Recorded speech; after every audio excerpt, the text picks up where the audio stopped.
হযরত আনাস রাদিয়াল্লাহু তাআলা আনহু বলেন, নবীজির মুখে এই কথা শ্রবণ করবার পর যে যাকে মোহাব্বত করে, যে যাকে ভালোবাসে তার সাথে অবস্থান করবে। আমরা ইসলাম গ্রহণের পরে আর কোনো কথায় এতটা খুশি হই নাই যতটা খুশি এই কথা শ্রবণ করবার পর হয়েছি যে যাকে মোহাব্বত করে তার সাথে জান্নাতে অবস্থান করবে। তাহলে জান্নাতে নবীর সাথে থাকতে পারার সংবাদ এটা ছিল সাহাবা ইকরামের কাছে ঈমান আনার পরে সবচাইতে আনন্দের সংবাদ। আর এটা অর্জন করার যতগুলো মাধ্যম আছে, অন্যতম একটি মাধ্যম হলো কন্যা সন্তান যার হবে সেই কন্যা সন্তানের যথাযথ লালন পালন করবে।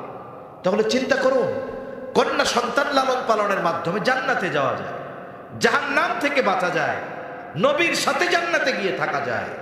তাহলে কন্যা সন্তান শুধু শুধু সৌভাগ্যের প্রতীক বলা হয় না, কিন্তু ইসলাম পূর্বকালীন সময় কন্যা সন্তান হইছে এটা শুনলে যতক্ষণ না ওই কন্যাকে জীবন্ত দাফন করতে পারতো ওদের অন্তরের মধ্যে তৃপ্তি আসতো না। তাহলে বলেন, ইসলাম কন্যা হিসাবে নারীর বেঁচে থাকার অধিকার সম্মানের সাথে মর্যাদার সাথে বেঁচে থাকার অধিকার দিয়েছে কি দেয় নাই? জোরে বলেন, দিয়েছে কি দেয় নাই? দিয়েছে। এরপরে স্ত্রী হিসাবে অধিকার দিয়েছে, বিবাহ করতে গেলে দেনমোহর দেওয়া লাগবে, স্ত্রীর যত মৌলিক খরচ আছে খাদ্য বস্ত্র চিকিৎসা বাসস্থান এগুলো বহন করা লাগবে। শুধু তাই না, রাসূল আকরাম সাল্লাল্লাহু আলাইহি ওয়াসাল্লাম স্ত্রীদের সাথে সদাচরণের কথা বলেছেন। আল্লাহ তাআলা কোরআনে বলেন, ওয়াশিরুহুন্না বিল মারুফ। তাদের সাথে সদাচরণের নির্দেশ আল্লাহ দিয়েছেন, নবীজি সাল্লাল্লাহু আলাইহি ওয়াসাল্লাম দিয়েছেন। স্ত্রীর সম্মানের সাথে একটা পুরুষের সম্মান জড়িত। এজন্য আত্মমর্যাদাশীল পুরুষ যিনি, তিনি এটা পছন্দ করেন না যে তার স্ত্রীর দিকে কোনো পরপুরুষ বাঁকা চোখে তাকাবে, ঠিক কিনা বলেন?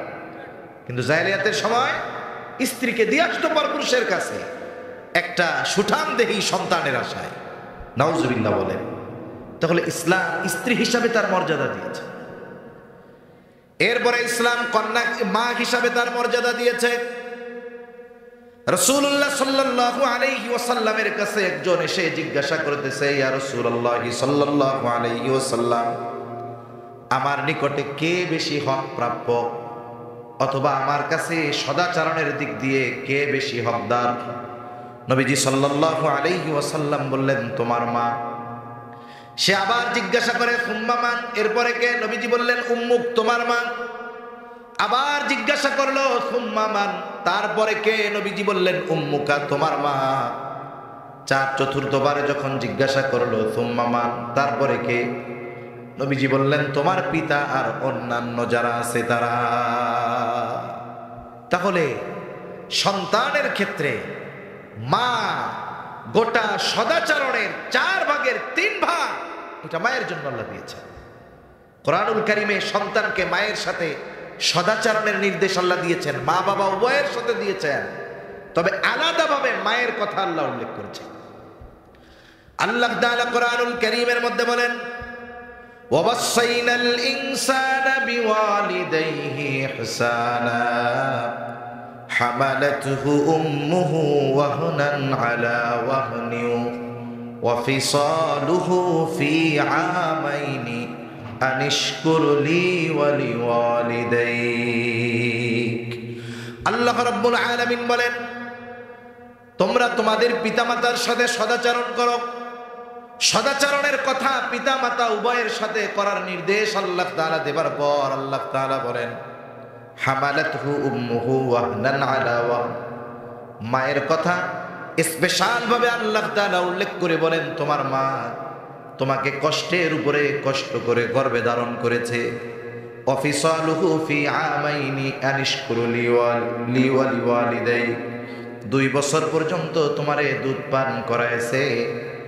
এরপরে আল্লাহ তাআলা বলেন, শুধু আমার কৃতজ্ঞতা করলে হবে না, আনিশকুর লি ওয়া লিওয়ালিদাইক, ও বান্দা তুমি আমার কৃতজ্ঞতা প্রকাশ করো, সাথে সাথে মা বাবার কৃতজ্ঞতা প্রকাশ করো। এখানে আল্লাহ তাআলা বাবা যে কষ্ট করে খাওয়ায়, উপার্জন করে, রক্ত পানি বানায় ফেলে, উপার্জন করতে গিয়ে এই কথা আল্লাহ বলেন না, বরং মায়ের কথা আলাদাভাবে উল্লেখ করে বলেছেন যে তারা তোমাকে, তোমার মা তোমাকে কষ্টের উপরে কষ্ট করে গর্ভধারণ করছে, তোমার মা তোমার 2টা বছর দুধ পান করিয়েছে। এখানেও আল্লাহ তাআলা স্পেশাল ভাবে মায়ের কথা উল্লেখ করেছেন। মা হিসাবে তার অধিকার দিয়েছে সম্মানের সাথে। আবার দেখুন, যদি কেউ বিধবা হয়, এমন হয়ে যায় যে তার সন্তানও নাই, স্বামীও নাই। জাহেলিয়াতের সময় এই ধরনের মহিলারা খুব কষ্টের শিকার হতো। এখনকার সমাজেও যদি কারো অবস্থা এমন হয় যে সে বিধবা, সন্তান নাই, মানুষ তাকে ঠকায়, তার সাথে অসদাচরণ করে, খারাপ ব্যবহার করে, অথচ বিধবার সাথে সদাচরণ করার আদেশ নবীজি নিজেও দিয়েছেন। নবীজি সাল্লাল্লাহু আলাইহি ওয়াসাল্লাম বিধবার সেবা করা, মিসকিনদের সেবা করা জিহাদ করার সমতুল্য বলে নবীজি অভিহিত করেছেন। নবীজি বলেন, আসসাই আলাল আরমালাতি ওয়াল মাসাকিন কাল মুজাহিদি ফি সাবিলিল্লাহ। বলে কেউ যদি বিধবার সেবা করে, মিসকিন অসহায়দেরকে সাহায্য করে, বিধবাকে সাহায্য করে, সে কেমন যেন আল্লাহর রাস্তায় জিহাদ করে থাকে।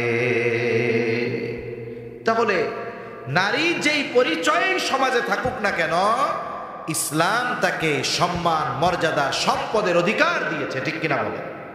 এবার আসো, সম্পদের ব্যাপারে কি অধিকার দিছে তারে? জাহেলিয়াতের সময় পিতার সম্পদের মধ্যে কন্যার কোনো হক ছিল না। যেখানে বেঁচেই থাকতে পারতো না, সেখানে কন্যা সম্পদ পাবে, এটা তো আকাশ কুসুম কল্পনার মতো। কিন্তু আল্লাহ তাআলা পিতার সম্পদে কন্যার হক দিয়েছে। যদিও ইসলাম বিদ্বেষীরা এটাকে প্রশ্ন করে বলে যে দিছে তো, পোলার চাইতে অর্ধেক দিছে, পোলারে তো মাইয়ার দ্বিগুণ দিছে। কিন্তু বাস্তবতা যদি খেয়াল করা হয়, পরিমাণ যদিও কম দেখা যায়, কিন্তু নারীকে কম দেওয়া হয় নাই, বরং হিসাব করলে নারীকে আল্লাহ জিতিয়ে দিয়েছে। একটা কন্যা সন্তান যখন দুনিয়ায় আসে, পিতা তার সব খরচ বহন করবে, বলে বিবাহ পর্যন্ত। ছেলের ক্ষেত্রে কিন্তু একটা ছেলের ক্ষেত্রে পিতা খরচ করতে বাধ্য, ছেলের বিবাহ পর্যন্ত নয়, বলে ছেলে বালেগ হওয়ার আগ পর্যন্ত। একটা ছেলে যখন বালেগ হয়ে যায়, বালেগ হওয়ার পর পিতা যদি ইচ্ছা করে ওই সন্তানের খরচ দিতেও পারে, নাও পারে, এটা পিতার ইচ্ছা। কিন্তু বলেন তো, কোনো মেয়ে যদি বালেগ হয়ে যাওয়ার পরে, বালেগা হয়ে যাওয়ার পরে তার বিবাহ না হয়, বলেন তো পিতার এই কথা বলার অধিকার আছে নাকি? তোমার তো বয়স অনেক হয়ে গেছে, বিবাহ হয় না কেন?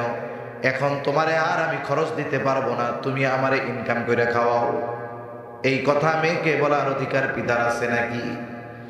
মেয়ের বিবাহ যদি 20-25 বছরে নাও হয়, ওই পর্যন্ত খরচ দিতে পিতা বাধ্য। কিন্তু ছেলের ক্ষেত্রে বাধ্য কতদিন? বলে ছেলে নাবালক থাকবে যতদিন। ছেলে যখন বালেগ হয়ে যাবে, এই ছেলের খরচ দিতে পিতা বাধ্য নয়। যদি দেয়, এটা পিতার সন্তানের প্রতি আলাদা ইহসান। এরপরে যখন বিবাহের সময় হয়, পিতা মেয়ের বিবাহ দেওয়ার জন্য পেরেশান। কিন্তু আল্লাহ তাআলা কোরআনুল কারীমের মধ্যে শুধু মেয়ের বিবাহ দেওয়ার কথা বলেন নাই, ছেলের বিবাহ দেওয়ার দায়িত্ব অভিভাবককে দিয়েছে। আল্লাহ তাআলা কোরআনুল কারীমের মধ্যে 18 পারা সূরা নূরের মধ্যে আল্লাহ তাআলা বলেন, ওয়ানকিহুল আয়ামা মিনকুম ওয়াস-সালিহিনা মিন ইবাদিকুম ওয়া ইমাইকুম ইয়াকুনু ফুকারা ইউগনিহিমুল্লাহ। আল্লাহ তাআলা বলেন, তোমাদের অধীনস্থ যারা বিবাহ উপযুক্ত আছে, হোক তারা দাস দাসী, এক কথায় বিবাহ উপযুক্ত তোমাদের অধীনস্থ যারা আছে, তাদেরকে তোমরা বিবাহ দিয়ে দাও। তার মানে মেয়ে যদি বিবাহ উপযুক্ত হয়, মেয়েকে বিবাহ দেওয়ার নির্দেশ যেমন অভিভাবকের, অনুরূপভাবে ছেলেও যদি বিবাহ উপযুক্ত হয়, ছেলের বিবাহ দেওয়ার দায়িত্ব কিন্তু অভিভাবকের। কিন্তু আমাদের সমাজে কি হয়, মেয়ের বিবাহের সব ব্যবস্থাপনা বাবা করে, আর ছেলে যদি বিয়ে করতে চায়, বিবাহ উপযুক্ত হওয়ার পরে যদি বিবাহ করতেও চায় তাহলে কি কয়, আগে নিজের পায়ে খাড়া বেটা, ইনকাম নেই, বিয়ে করার লেগে লাফায়। অনেক পিতা তো এমন করে, যখন কন্যা সন্তান দুনিয়ায় আসে ওই কন্যা সন্তানের লেগা 10টা বড় বড় গাছ লাগায় রাখে, কাঠের গাছ। চিন্তা করে এই গাছ 15 বছর পরে 10 টাকার গাছ একটা 1 লক্ষ টাকা হবে। এখন এই 10 গাছ বিবাহের সময় 10 লাখ টাকা দাম হয়েছে। মেয়েরে বলে, মা চিন্তা করো না, তোমার কোনো চিন্তার কারণ নাই, তোমার বাপের নগদ টাকা নাই, তাতে কি, তোমার নামে 10টা গাছ লাগায় রাখছিলাম, এই গাছ বেচা 10 লাখ হয়েছে, একেবারে তোমারে সাজায় গুছায়া তোমার শ্বশুর বাড়ি তোমারে পাঠাবো, চিন্তার কারণ নেই। কেন এই চিন্তা করা কি ছিল না? ছেলেরও তো বিবাহের বয়স হইলে বিবাহ দিতে হবে, ছেলের জন্য 10টা গাছ লাগায়। বিবাহ উপযুক্ত হলে তখন এই 10 গাছের টাকা হাতে দিয়া বলবো, শোনো তুমি বিবাহ উপযুক্ত হয়েছ, বিবাহ দেওয়ার দায়িত্ব আমার। এখন যদি তোমাকে বিবাহ না দেই আর এই কারণে তুমি যদি কোনো পাপাচারে লিপ্ত হও, তোমার ওই পাপের সমপরিমাণ পাপ আমার আমলনামায় যোগ হবে, এটা আমি চাই না। এই যে 10 লাখ দিলাম, ব্যবসা বাণিজ্য করো আর বিবাহ করো, সংসার করো, গুনাহ থেকে বাঁচো। কিন্তু এই ধরনের কথা আমাদের দেশে 1 লাখে একজন বাপ বলার সাহস করে না, ঠিক কিনা বলেন? বিবাহের বয়স হয়ে গেছে, বাবা অভাবী না, বাবারও সম্পদ আছে, এরপরেও ছেলে যদি বিবাহ করতে চায় প্রথমে বলে বেকার খাওয়াবা কি, আগে নিজের পায়ে দাঁড়াও। এইবার সে কোনো মতে ব্যবসা বাণিজ্য বা চাকরি বাকরি ধরছে, এবার বিয়েটা দিয়ে দেন। তোমারে 25 বছর খাওয়াইলাম, আমাকে 5 বছর না খাওয়াই এই বউরে খাওয়াবা, আগে আমাকে 5 বছর খাওয়াও। এখন কি হলো, এই যে বিলম্ব করতে থাকলেন, এই সময় সে যদি কোনো পাপাচারে লিপ্ত হয়, বাপ যদি তাহাজ্জুদ গুজারিও হয়, মসজিদে সেজদারত অবস্থায় থাকে, আর ওই সন্তান যদি কোনো পাপ করে, ওই সেজদায় থাকা অবস্থায় সন্তানের সমপরিমাণ পাপ তার বাবার আমলনামায় যোগ হয়ে যাবে, ঠিক কিনা বলেন? এজন্য যদি হিসাব করা হয়, এই জায়গায়ও ছেলেরে ঠকানো হয়েছে। এখানে ছেলেকে কি করা হইল? ঠকানো হইল।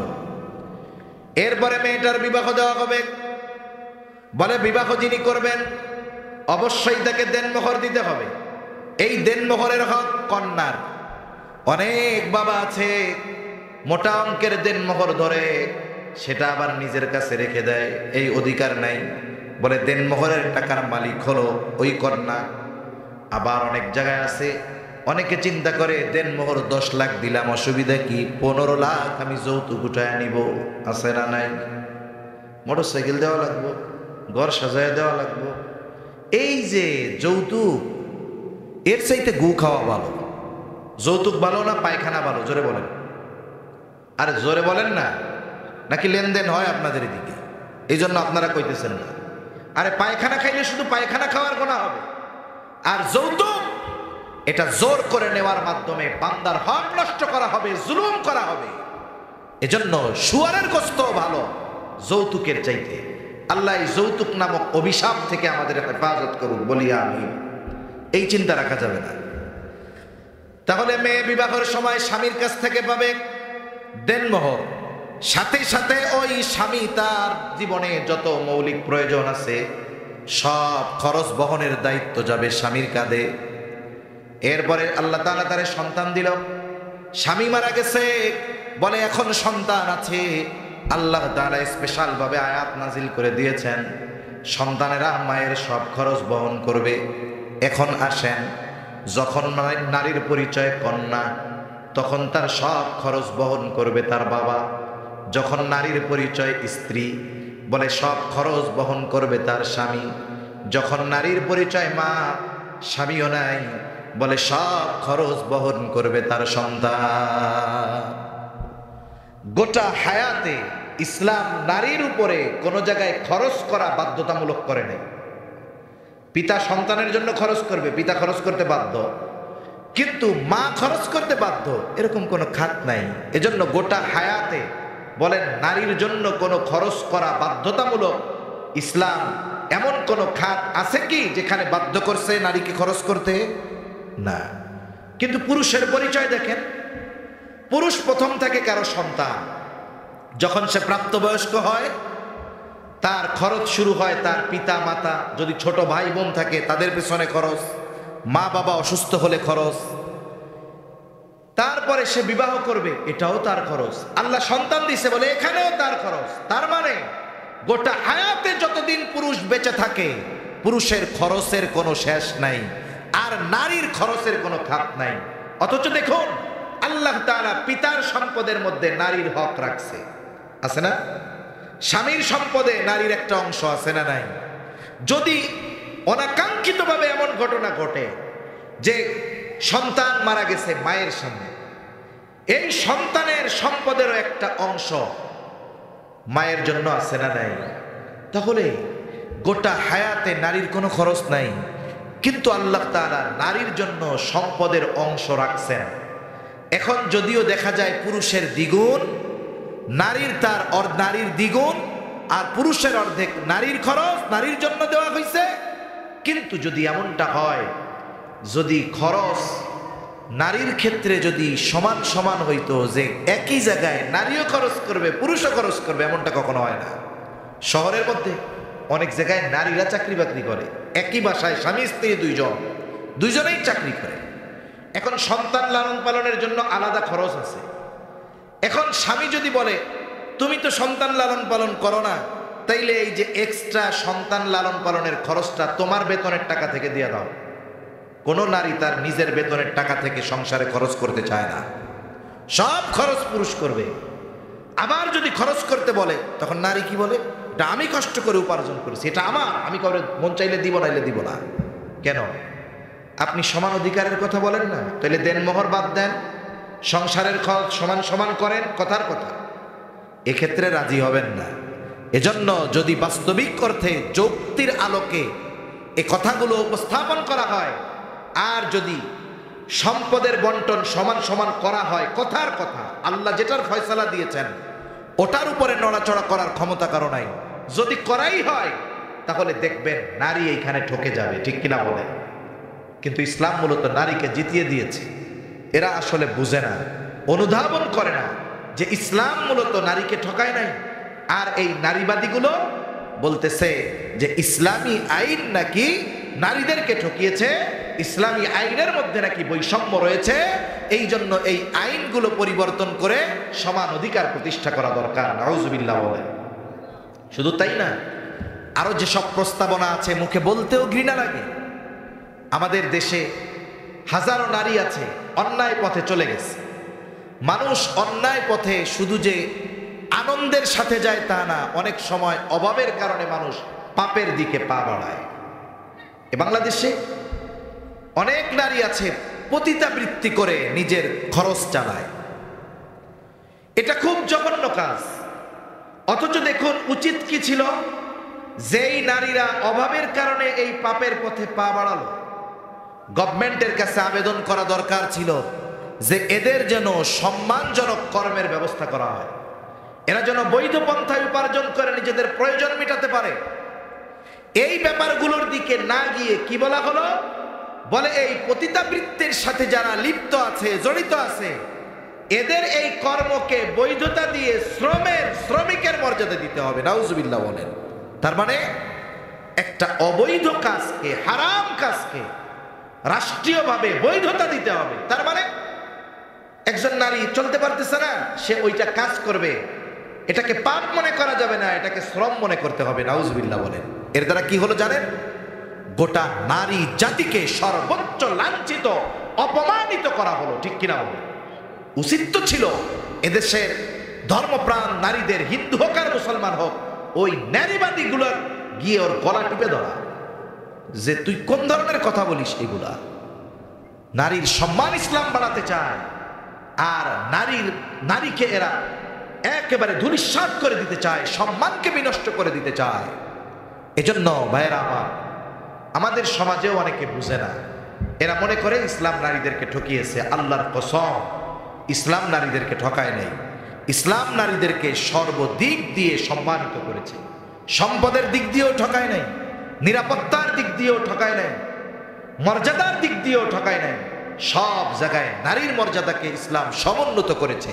যদি ইসলাম আবির্ভাবের পূর্বে নারীদের অবস্থা সম্পর্কে এরা জানতো, তাহলে ইসলাম নিয়ে বিদ্বেষ করার সুযোগ তারা পেত না।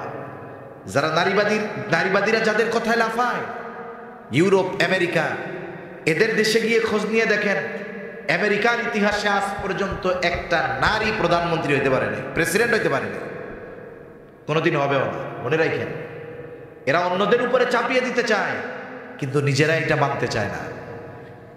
ইসলামী সমাজ ব্যবস্থায় একটা নারী যত নিরাপত্তা ও নিশ্চয়তার সাথে থাকে, আল্লাহর কসম পৃথিবীর অন্যান্য দেশে যান, কোথাও নারী এতটা নিরাপত্তার সাথে নাই, এতটা মর্যাদার সাথে নাই, এতটা সম্মানের সাথে নাই, যতটা ইজ্জতের সাথে, সম্মানের সাথে, মর্যাদার সাথে ইসলামের মধ্যে নারী আছে। এজন্য আমরা চাই ইসলামের আলোকে নারীর যেই হক, নারীর যেই অধিকার, এগুলো প্রতিষ্ঠার ব্যবস্থা গভর্নমেন্ট নিবে। আর যদি এই ইসলাম বিদ্বেষীদের কথায়, কোরআন এবং সুন্নাহর এই আইনগুলোর উপরে আঙ্গুল দেওয়ার দুঃসাহস যারাই করবে, এদেশের মুসলমান জনতা তাদেরকে ক্ষমতার মসনদে থাকতে দিবে না ইনশাআল্লাহ। ঠিক কিনা বলে? এদেশের মানুষ ঈমানের জন্য যেমন ভালোবাসতে পারে, ঈমানের জন্য বন্ধুকেও তেমন দুশ্মন বানাতে পারে। ঠিক কিনা বলে? এজন্য সম্মানিত উপস্থিতি, আমার মা বোনেরাও আছে অনেক, মা বোনদেরও এই কথা চিন্তা করার দরকার। ইসলামী তাদেরকে পরিপূর্ণ নিরাপত্তা দিয়েছে, মর্যাদা দিয়েছে, সম্মান দিয়েছে। ইসলামের কারণেই আজকে নারী সম্মানিত। জাহেলিয়াতের সময়ের মতো যদি অবস্থা থাকতো, তাহলে নারীদের বেঁচে থাকারই অধিকার থাকতো না। অথচ ইসলামের কারণে মর্যাদার সাথে, সম্মানের সাথে নারীরা সমাজে বসবাস করতেছে। অধিকাংশ সময় একটা ছেলে যত খারাপ হোক, একটা পুরুষ যত খারাপ হোক, একটা ভাই যত খারাপ হোক, সে কখনো পছন্দ করে না তার বোনের দিকে কেউ বাঁকা চোখে তাকাবে। একটা স্বামী যত খারাপ হোক, সে এটা পছন্দ করে না যে তার স্ত্রীর দিকে কেউ খারাপ দৃষ্টিতে তাকাবে। একটা বাবা যত খারাপ হোক না কেন, ওই বাবা পছন্দ করে না কেউ তার কন্যার দিকে খারাপ দৃষ্টিতে নজর দিবে। হতে পারে সেই বাবা খারাপ, কিন্তু ইসলামের কারণে তার কন্যার দিকে কেউ তাকাক, বদনজর দিক, ইফতিজিং করুক, এটা কখনো সে পছন্দ করে না। ঠিক কিনা বলে? এজন্য সম্মানিত উপস্থিতি, আমরা যদি ইসলাম আরো মানতে পারি, ইসলামের পথে আরো যদি চলতে পারি, তাহলে আমাদের মা বোনদের সম্মান সমুন্নত থাকবে। এই পৃথিবীতে অর্ধেক নারীকে বলছে, পুরোটাই তো নারী।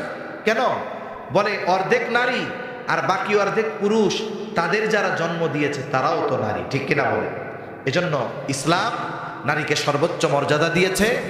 এই নারীবাদী এনজিও, ইসলাম বিদ্বেষী, এদের কথায় না নেচে নেচে, তাল মিলিয়ে ঈমান হারা হওয়া যাবে না, দিন হারা হওয়া যাবে না, ইসলাম হারা হওয়া যাবে না, ইসলামের বিরুদ্ধাচরণ করা যাবে না, ইসলামের সাথে কোনো সাংঘর্ষিক হয় এই ধরনের কোনো আইন বাস্তবায়নের পক্ষে থাকা যাবে না। আল্লাহ তাআলা কথাগুলো বুঝবার তৌফিক দান করেন। জবান খুলে বলেন আমিন। সম্মানিত উপস্থিতি, কথা আর বাড়াবো না। পরিস্থিতি এমন ছিল, কথা বলার ইচ্ছা আমার ছিল না। তারপরেও মাদ্রাসার মহব্বতে আপনাদের সাথে কিছু কথা মোজাকারা করলাম। দোয়া হয়ে যাবে। দোয়ার আগে আপনাদের কাছে অনুরোধ, এই মাদ্রাসার জন্য আমার আগে ভাই আপনাদের কাছে কিছু চাইছেন, একেবারে সময় সংক্ষিপ্ততা, স্বল্পতা, এত অল্প সময়ে যে উনি শেষ করে দিবে এটা আমি চিন্তাও করিনি। তা যাই হোক, অনেকে দিয়েছেন। আপনারা অনেকে যিনি শেষে আসেন প্রধান বক্তা, ওনার হাতে দেওয়ার ইচ্ছা করে থাকেন। এজন্য অনুরোধ আপনাদের কাছে, এই প্রতিষ্ঠানের মহব্বতে যদি কেউ 10,000, 5,000, 2,000, 3,000, 1,000 নগদে দিতে চান, অথবা এখন নাই পরে দিবেন, এরকম যদি কেউ দিতে চান একটু লেখায় রাখেন। আর নগদে কেউ যদি দিতে চান 2,000, 5,000, 1,000, 500, তাহলে একটু মেহরবানি করে আমার হাতে দিয়ে যান, আমি আপনার জন্য একটু দোয়া করি। একটু মেহরবানি করে আসেন। আর যদি কোনো ফসল হয়, দান টান হয়, আল্লাহ যাদের দান দেয় তারাও মাদ্রাসার জন্য কিছু লেখান, একটু মেহরবানি করে বলেন। দোয়া হয়ে যাবে অল্প সময়ের মধ্যে, আমি বেশি সময় আপনাদের কষ্ট দিব না। একটু মেহরবানি করে বলেন, একটু বলেন, প্রয়োজনে একটু বলেন, দাঁড়ায় বলেন, যিনি দিবেন দাঁড়ায় বলেন। 5 মণ ধান দিতে পারেন, না পারলে 2 মণ দিতে পারেন, 3 মণ দিতে পারেন, যার যেমন অ্যাবিলিটি আছে। একটু মেহরবানি করে বলেন, মাদ্রাসার মহব্বতে বলেন, একটু বলেন মেহরবানি করে। আছেন কেউ? একটু বলেন তো ভাই, একটু তাড়াতাড়ি বলেন। কেউ নাই এরকম? আপনারা তো বগুড়ার মানুষ, অনেক দেন আলহামদুলিল্লাহ। মাদ্রাসার জন্য একটু মেহরবানি করে বলেন না। হ্যাঁ, তো কঠোর হৃদয়ের হয়েন না, দুইটা ছেলে হাফেজ হয়েছে। এটা আপনাদের মেহনতের ফসল, এগুলো আপনারা দিয়ে থাকেন, এরা পড়ে, আর এটা হলো আপনাদের লাগানো গাছের সেই ফল। একটু মেহরবানি করে বলেন।